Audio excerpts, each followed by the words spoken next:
Qual é a diferença entre a pessoa que atende o telefone em um escritório e o local físico ali onde ela trabalha? Boa pergunta. Ou, tipo, imaginando um cenário na natureza mesmo. Qual é a diferença entre o pássaro cantando na árvore e o ato de conhecer um fato do passado? É só um detalhe, né? Exato, a resposta para essas duas perguntas é um único e minúsculo traço inclinado. Secretária versus secretaria e sabiá versus sabia. Nossa, sim. Um simples sinal gráfico. E é um sinal que tem o poder de mudar completamente o universo da palavra, sabe? A classe gramatical, o sentido e até o tempo do verbo. Com certeza. E é exatamente por causa desse poder, que é quase invisível, que a acentuação gráfica costuma causar tanto pânico na hora de escrever. Muito pânico. A galera treme na base. Total. E é por isso que hoje a gente vai mergulhar fundo nos materiais dos linguistas Bruno Pilastre e Elias Santana. Isso aí. O objetivo desta nossa imersão é dissecar as regras de acentuação do português. E olha, a missão aqui não é entregar uma lista infinita de exceções para ninguém decorar. Ninguém merece decoreba. Pois é. A proposta é entender que os acentos formam um sistema baseado em critérios lógicos, sabe? Critérios matemáticos e estatísticos. Certo, vamos empacotar tudo isso então. Porque a sensação geral, e eu me incluo nessa, é de que os acentos são só armadilhas criadas para descontar pontos em redações. É o que todo mundo acha, né? Mas as fontes mostram que, na verdade, eles funcionam tipo como um GPS fonético. Eles servem para reproduzir na escrita os sons exatos da nossa fala. Exatamente. Começando pelo alicerce desse sistema inteiro, que é a tonicidade. Porque, antes de decidir colocar o acento, é preciso identificar onde está a força da palavra. A tonicidade é a bússola de tudo. É onde a voz ganha força. Se a sílaba mais forte é a última, a gente tem uma oxítona. Tá. Se é a penúltima, uma paroxítona. E se a força recai lá na antepenúltima, temos uma proparoxítona. E é justamente por esse último grupo, né, as proparoxítonas, que os materiais sugerem que a gente comece. Isso, porque elas têm um tratamento especial. Elas possuem o que a gente pode chamar de passe livre no mundo da gramática. É o passe VIP da língua portuguesa. Eu confesso que sempre vi as proparoxítonas com uma certa desconfiança. Aquela regra clássica de que toda proparoxítona é acentuada, sem exceção, parecia fácil demais para ser verdade. Dá uma desconfiada mesmo. Parecia que o acento existia só para deixar as palavras mais chiques, tipo lâmpada, médico, antônimo, caótico. Palavras imponentes. Isso. Mas, lendo a análise, eu percebi que não é uma questão de estilo de jeito nenhum. É um aviso sonoro, certo? Exatamente. Tem uma razão mecânica, quase física, para essa regra existir. Como assim física? É que, na língua portuguesa, as palavras proparoxítonas são a minoria absoluta. O nosso idioma tem uma tendência natural, que a gente herdou de séculos de evolução, de acomodar a força da fala na penúltima sílaba ou na última. Ah, entendi. Então, exigir que quem fala puxe a força lá para a antepenúltima sílaba exige um esforço fonético que foge totalmente do padrão da nossa língua. É como se fosse contra a correnteza do idioma, né? Perfeito, é bem isso. Então, o acento atua como uma placa de trânsito, tipo piscando em neon, assim. Dizendo tipo, atenção, puxe a força pra cá. Exato. Atenção, puxa a força fonética para cá antes do normal. E como essas palavras são estatisticamente raras e exigem esse esforço atípico, a regra é universal para elas. Não importa a letra final, né? Não importa. Caiu na antepenúltima, acentua. Sem pensar duas vezes. Nossa, essa explicação tira aquele peso enorme de decoreba. Faz muito sentido. Fica muito mais fácil, né? Mas aí a gente entra no território onde vive a grande, esmagadora maioria das nossas palavras. As oxítonas e as paroxítonas. Aí o jogo muda um pouquinho. E lendo o material do professor Elias Santana, eu vi que existe uma dinâmica aqui que é pura matemática. É uma relação de oposição direta, como se fosse, sei lá, o negativo de uma fotografia. Nossa, essa é a grande sacada para dominar a acentuação sem sofrimento. É mesmo. Total. A regra das oxítonas e a das paroxítonas funcionam de forma espelhada. É por exclusão. Então vamos construir esse negativo da foto para quem nos acompanha. Começando pelas oxítonas, né? Aquelas palavras com a força na última sílaba. A força no finalzinho. A regra básica diz que a gente acentua as oxítonas que terminam nas vogais A, E, O e na terminação em. E também no plural ens. Isso mesmo. Isso nos dá aqueles exemplos super clássicos do dia a dia, tipo sofá, pajé, vovô, armazéns. O grupo das oxítonas pegou essas terminações para si, sabe? Elas meio que monopolizaram. Exato. Agora, a gente precisa lembrar que as paroxítonas, aquelas com a força na penúltima sílaba, representam a vasta maioria das palavras da língua portuguesa. A grande massa do idioma. E é aqui que a estatística entra em cena de uma forma brilhante, na minha opinião. Por quê? Porque as paroxítonas acentuadas são exata e milimetricamente aquelas que não terminam em A, E, O, M e ENS. Espera, deixa eu ver se eu acompanhei a sua linha de raciocínio aqui. Se o idioma já é dominado por paroxítonas e a grande maioria delas termina naturalmente em A, E e O, Tipo casa, livro, dente. isso, menina, carro. Se a gente acentuasse todas essas palavras, seria um verdadeiro caos visual, né? Seria um pesadelo gráfico. Seria totalmente impraticável escrever qualquer texto. A matriz estatística foi desenhada para economia de esforço visual e de escrita. Faz sentido. Como a paroxítona terminada em A, E e O é o formato padrão, tipo normal da língua, a gente não coloca acento nelas.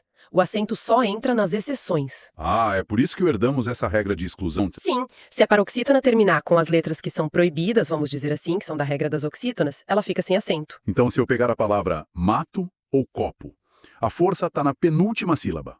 Mato, copo. Paroxítonas. Elas terminam em O. E como o O pertence lá, à regra das oxítonas, a paroxítona fica lisa, sem marcação. Perfeito. E o mesmo vale para a palavra homem. H-O-M. Paroxítona terminada em EM. Como EM é posse da oxítona, tipo armazém, a palavra homem não leva acento. Exato. Mas se a gente pegar palavras como fácil, que termina em L, ou tórax, que termina em X, e cadáver, terminado em R, nenhuma dessas terminações está naquela lista proibida do A, E, O, E, M, E, N, S. Logo, o acento é obrigatório para marcar que a força está na penúltima sílaba. Cara, essa é a beleza da oposição. Memorizar apenas as terminações das oxítonas já resolve o problema das paroxítonas de tabela. É economia de energia mental. Se a oxítona termina com aquela letra, ganha acento. Se a paroxítona termina com a mesma letra, não ganha. É simples assim. Temos essa matemática perfeitamente equilibrada, então.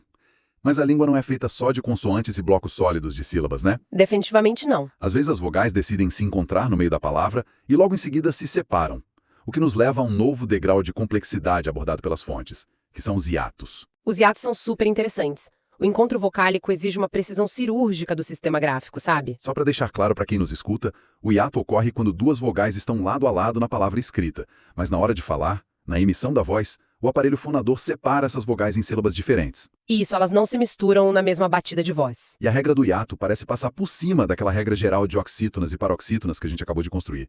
Ela funciona meio que de forma independente. Ela é quase soberana.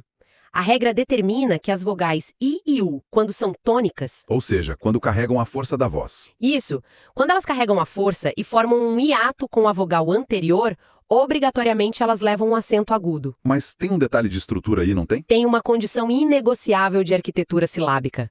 Elas precisam estar sozinhas na sílaba ou, no máximo, acompanhadas da letra S. Trazendo para a prática a palavra saúde. Na separação fica sa-u-de. O está forte, isolado na sua própria sílaba, logo depois do A. Então, acento nele. Exato. E Piauí. Pi-a-u-i. O I está tônico, sozinho lá no final, separando-se do bloco anterior. Leva acento também. Perfeito. Mas há uma dúvida muito comum que os materiais levantam e que confunde muita gente em redações formais. Por que juízes, no plural, tem acento, mas juiz, no singular, não tem? Essa dúvida é clássica. Porque, pela lógica pura do significado, a palavra é a mesmíssima coisa. O que é fascinante aqui é que a semântica não muda. O significado é o mesmo, mas a estrutura física da palavra muda completamente. Como assim? Em juízes, a separação silábica é ju, is, zes. O i ficou isolado, reinando sozinho no meio da sílaba. Cumpre a regra do hiato perfeitamente. Ah, ele ficou solteiro na sílaba. Exatamente. Agora, quando a gente analisa o singular, juiz, a separação é ju, is. O i não está mais sozinho. Ele divide o espaço da sílaba com a consoante z. E a consoante age meio que como um peso, certo? Exatamente. A consoante que fecha a sílaba, nesse caso z, já dá o peso fonético que a palavra precisa para ser lida com a força correta. Então o acento não precisa mais estar lá. O acento gráfico se torna desnecessário. Se o i ou o u não estiverem sozinhos ou seguidos de s, o acento desaparece. A arquitetura das sílabas não perdoa. E falando em armadilhas que envolvem singular e plural, a análise do professor Bruno Pilastre traz um exemplo que eu considero a pegadinha definitiva. E eu acho que já sei qual é. É fatal em ambientes corporativos. A palavra hífen. Esse é um estudo de caso fenomenal, porque demonstra bem como as engrenagens da gramática giram juntas, sem contradições quando a gente entende a mecânica. Vamos traçar o caminho dessa palavra. No singular, hífen tem acento. Por quê? A tônica está na penúltima sílaba. Hífen é uma paroxítona. E ela termina na consoante N, de navio. Essa terminação N não está na nossa lista de restrições daquele negativo fotográfico, que são A, E, O, M, ens. Isso. Logo, Sendo uma paroxítona terminada em N, o acento é obrigatório. A lógica funciona lisinha. Mas quando passamos para o plural? Aí o terreno desmorona para muita gente. Hífens vira hífens. A força da voz continua no mesmíssimo lugar. H-I-fens. Tá. Continua sendo uma paroxítona. Mas a nova terminação é E-N-S, ens. E a terminação ens pertence ao grupo das oxítonas, como a gente viu em armazéns. Exatamente. Como as paroxítonas são negativo da foto, as paroxítonas terminadas em ens são estritamente proibidas de ter acento. Caramba! A palavra hífens cai na regra proibida e simplesmente perde o acento. E o mesmo acontece com pólens ou ímens. É fascinante notar que a gramática não tem qualquer apego emocional à palavra original, né? Ela não mantém o acento por lealdade à forma do singular. Nenhuma lealdade. Ela olha estritamente para a engenharia da sílaba no momento presente. A matemática se sobrepõe à tradição visual da palavra. Totalmente. E entender esse mecanismo liberta quem escreve de colocar acento no plural apenas pelo instinto da memória do singular. E muita gente faz isso no automático. Então temos todo esse sistema perfeitamente desenhado. O negativo das paroxítonas, as regras isoladas dos hiatos, tudo parece uma estrutura muito sólida. Parece, né? Mas um sistema é tão bom quanto as pessoas que o utilizam. E quando falamos de um idioma compartilhado por milhões de pessoas em continentes diferentes, essa matemática começa a sofrer fraturas. E como sofre? O que explica por que, lá em 1990, linguistas e governos precisaram intervir e alterar o código-fonte da escrita, criando o famoso acordo ortográfico. Que só se tornou obrigatório no Brasil em 2016. Bom lembrar. Demorou bastante. Foi um processo longo. E é crucial entender o porquê desse acordo. Não foi um capricho acadêmico de um bando de linguistas entediados. Não. Não. Com a globalização ganhando força, a internet engatinhando e os softwares de processamento de texto começando a dominar os escritórios no mundo todo... Era o começo da era digital. Sim. E ter sistemas de escrita divergentes entre Portugal e Brasil estava criando um pesadelo tecnológico e burocrático enorme. Imagina os corretores automáticos da época. Uma loucura. O propósito central assinado pelos países lusófonos foi unificar o registro escrito, tornando a circulação de documentos, livros e informações muito mais eficiente entre as nações. E nessa busca implacável por eficiência global, algumas regras antigas precisaram ser sacrificadas. E a primeira grande perda, que eu lembro bem, no vocabulário brasileiro foi o trema. O saudoso trema. Aqueles 2 pontinhos charmosos que ficavam em cima do U, em palavras como linguiça, 50, tranquilo.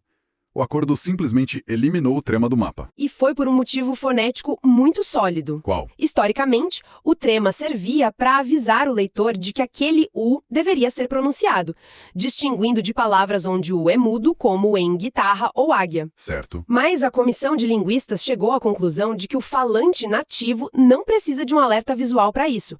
A memória auditiva da nossa população já sabe que linguiça se pronuncia com o U audível. Era um sinal redundante. Mas os materiais ressaltam que o trema não foi totalmente extinto, certo?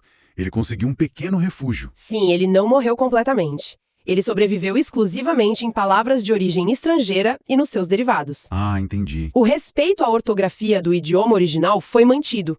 É por isso que sobrenomes como Müller ou Bundingen e palavras derivadas como mulleriano continuam ostentando o trema normalmente. A eliminação do trema até que foi absorvida rapidamente pelas pessoas, eu acho. Ninguém chora muito pelo trema hoje em dia. Foi tranquilo. Mas aqui é onde a coisa fica realmente interessante, porque o acordo causou um verdadeiro nó na cabeça de muita gente ao alterar a regra dos ditongos abertos. Nossa, essa foi a maior dor de cabeça do acordo. E só para deixar todos na mesma página, um ditongo é basicamente quando 2 vogais escorregam juntas na mesma sílaba, formando um som único, tipo o ei em ideia. E o acordo mirou especificamente nos ditongos abertos ei e oi. Esse foi, sem dúvida, o ponto de maior confusão pública. Antes de 1990, a regra era cega. Viu um ditongo aberto ei ou oi, colocava-se acento e pronto. Era automático. Sim, mas os formuladores do acordo decidiram cruzar essa regra com a nossa velha conhecida regra da tonicidade que a gente falou agora há pouco. E aí a lógica da mudança fica muito clara. Deixa eu tentar deduzir isso com base no que aprendemos. Os ditongos abertos perderam acento em palavras como ideia, geleia, assembleia, heróico, jiboia. Em todas essas palavras, a força recai na penúltima sílaba. Ou seja, elas são paroxítonas. Exato. Ideia, heróico. E como nós já discutimos exaustivamente aqui, o padrão natural da língua portuguesa é ter a penúltima sílaba como a mais forte. É o fluxo normal. Então, colocar um acento em ideia seria chover no molhado. É redundante indicar uma força que já estaria ali naturalmente. É por isso que o acento caiu. Essa é a leitura perfeita da engenharia linguística da coisa. A pronúncia aberta do ditongo em ideia não precisava mais do acento para sinalizar a sílaba tônica, porque a palavra já segue o fluxo majoritário do idioma. O acento gráfico ali era um excesso. Mas e se pegarmos palavras como herói, chapéu, anéis? Nessas, a força está lá no final. Elas são oxítonas. E aí o cenário muda completamente, né? O acento não caiu de jeito nenhum. Não caiu porque, nessas palavras, o acento é vital. Puxar a força para a última sílaba foge daquela zona de conforto majoritária da língua. Faz todo sentido. Então, o acento no ditongo aberto nas oxítonas continua lá, firme e forte, avisando o leitor sobre onde colocar a intensidade da voz. A regra mudou exclusivamente para as paroxítonas. Foi como uma reforma minimalista na arquitetura da língua. Os linguistas entraram, olharam para a estrutura inteira e começaram a retirar dos pilares de sustentação que não estavam segurando peso nenhum. Uma faxina ortográfica. E isso nos leva a mais uma remoção feita pelo acordo, que foram as palavras com vogais repetidas. Outro caso super clássico de redundância visual. Antes a gente tinha o acento circunflexo em palavras como voo, enjoo, e nos verbos no plural como creem, deem, leem e vêm. O famoso chapeuzinho. Isso, todos perderam o chapéu. A nova grafia é limpa. Vou, leem, sem acento. E por que tirar? A justificativa é que a própria duplicação da vogal na escrita já indica ao cérebro do leitor que há um alongamento do som, sabe? O acento circunflexo não adicionava nenhuma informação fonética nova. Era só enfeite. E dando sequência a essa reforma minimalista, nós chegamos aos chamados acentos diferenciais.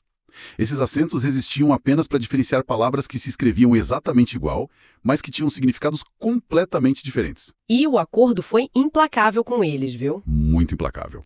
Eles retiraram o acento que diferenciava o verbo para da preposição para.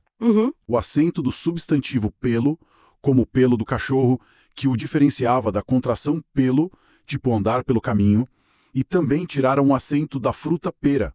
O argumento do acordo aí foi bem simples e confia muito na inteligência de quem lê. No contexto, né? Exato. O contexto da frase já fornece as informações necessárias, o cérebro processa o contexto instantaneamente, tornando o acento diferencial inútil na grande maioria dos casos. Ninguém vai confundir comer uma pera com a preposição antiga. Mas alguns pilares resistiram bravamente a essa reforma. E é fundamental que a nossa audiência tenha esses sobreviventes em mente, porque errar o uso deles causa ambiguidades reais e graves na comunicação, especialmente escrita. Isso é muito importante. Quais foram os acentos diferenciais que a comissão de linguistas julgou impossíveis de remover? O primeiro sobrevivente é o par que indica tempo. Mantém-se o acento circunflexo no passado, pôde, como na frase: ontem o diretor não pôde comparecer. Certo, passado. Isso, para diferenciar do presente pode, sem acento, tipo, hoje ele não pode falar.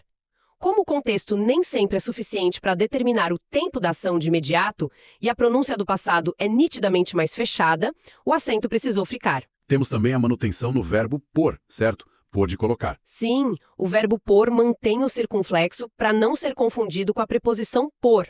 A gente escreve, vou pôr o relatório na mesa, com acento, mas vou por este caminho, sem acento. E finalmente chegamos ao ponto que o professor Bruno Pilastri destaca como uma armadilha constante na redação corporativa. A concordância de número.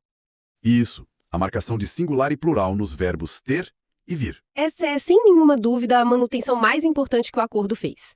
Porque no Brasil, a pronúncia de ele tem e eles têm é virtualmente idêntica. Não tem diferença na fala. Nenhuma. Mas na escrita, esse acento carrega um peso jurídico e morfológico imenso. No singular, a gente escreve ele tem e ela vem, sem acento nenhum.